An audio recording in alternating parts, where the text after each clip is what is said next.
of the millions upon millions of products that are on Amazon and sellers on Amazon, what percentage do you think are actually optimizing what they're doing effectively?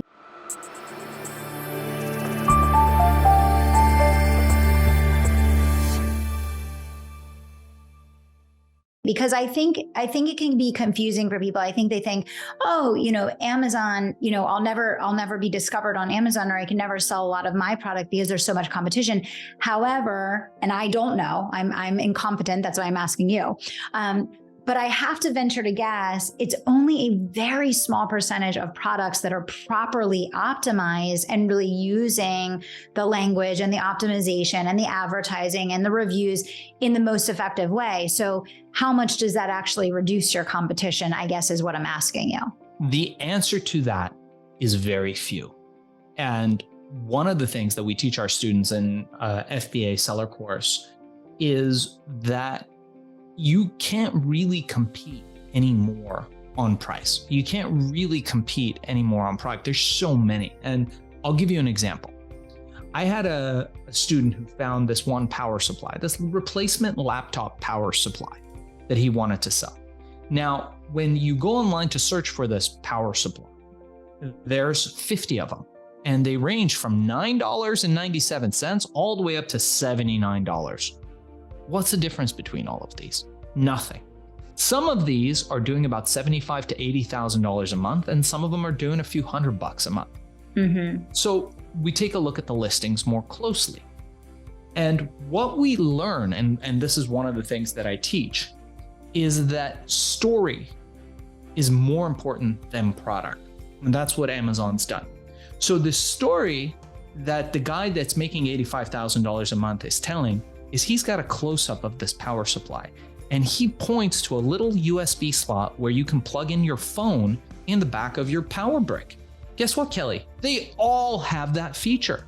Just this one guy shows it as part of the story in his pictures. It's a $5 Photoshop job to show that and highlight that. But he's learned to tell that story. And just that one little tweak to that Amazon listing is making him $75,000 a month, more than all the other people that are selling the exact same product, even for half or 75% less than he is. So what we learn is, in a competitive marketplace, what you have to do is you have to study your competition. You have to find their weakness, and then you have to exploit that weakness. That's the algorithm that you have to do. And there's a very specific way to do it. Again, anybody that wants to reach out to me, and I'll send you the course for free. We teach you how to do that. Super smart. Well, I love to hear that you can no longer compete on price, because I think it's the laziest way to market, and I think it's the most inefficient, and it's like a race to the bottom, right? So I think it's fantastic that it's like, hey, we've already gotten to the point where things are about as cheap as they're going to get. And now we're really competing on a different playing field. That's a great thing. And I think for people that have always wanted to get a product off the ground without having to build the massive infrastructure of direct to consumer that maybe we're hesitant to building on Amazon, that really opens up a important angle for people to understand that their success or failure is not going to be based on price. It's really going to be based on understanding these other components, right? Yeah, totally. You never want to be race to bottom. That's not exciting. And this is why I encourage people, don't go sell the same thing that everybody else is selling, right? Yeah. You have to find a competitive advantage, and you don't want to be that guy who your only advantage is you're 20 cents less than the last guy. Sure. It's true, because you'll lose that advantage really, really quickly, right? What are you seeing in the book space, right? Because obviously Amazon started with books and then obviously exploded out into the A to Z, right? And are you supporting people that are really focusing on scaling up their book sales? And what kind of scale are you seeing right now with the people that are optimizing correctly with books? And I ask that specifically because obviously we have a lot of people listening to the show right now that are authors, that are entrepreneurs, that have either written books or are writing books and would love to find a way to scale those book sales with Amazon. Oh, I got something really good for you on that one. So, okay, there was a time where we were getting lots of authors. Authors, unfortunately, are the bottom of the totem pole, even for the publisher. So if you're an author, understand your publisher is not going to help you. Mm-hmm. You need to get out there and promote your book. 1000%. And more importantly than that, I would hope that every single author out there has a back end to making money. If you're a speaker, if you're selling a software, a service, coaching, consulting, whatever it is, because you have to now. You have to. You would be amazed at how many New York Times best-selling authors are coming to us. So a couple years ago, I launched my book, Billion, How I Became King of the Thrill Pill Cult. It became an immediate bestseller. We just got a film deal for it, which I'm really excited about. That they announced that, big Hollywood studio, Academy Award-winning Hollywood studio is going to be producing the film. Congratulations. Thank you. Yeah. And I did it all through podcasts, just like this one. So I started doing these podcasts and I'm going to lead into your question here. I started doing all these shows and I was like, man, this is good, but it's kind of moving slow. What's going on? I realized that I was the dude on the corner in the nice neighborhood selling my own house, right? Because I was representing myself. And, I had my 15 minutes of fame. So a lot of the show hosts recognized me and they were like, okay, cool, we'll have you on. But I was like, how can I 10x this effort? Yeah. So what I did is I started a small podcasting company. I hired a couple people to get on there and start pitching me publicists. And we started building out the algorithm. And the thing I learned is that the second that somebody else was representing me and it was on a company letterhead, went up 10 times. And so we spent a good part of the last 2 years building out how do you communicate with show hosts, right? And why is this important? It's important because the highest ROI of any marketing effort that you will ever do is going to be podcasts. Why? Podcasts are evergreen. They live forever on the internet. Most of them are long form. We get to know you when you're doing a podcast. When you're on this podcast with me, we're buds, we're friends, right? You and me right now are at the gym with somebody who's doing their leg lifts while they're listening to us.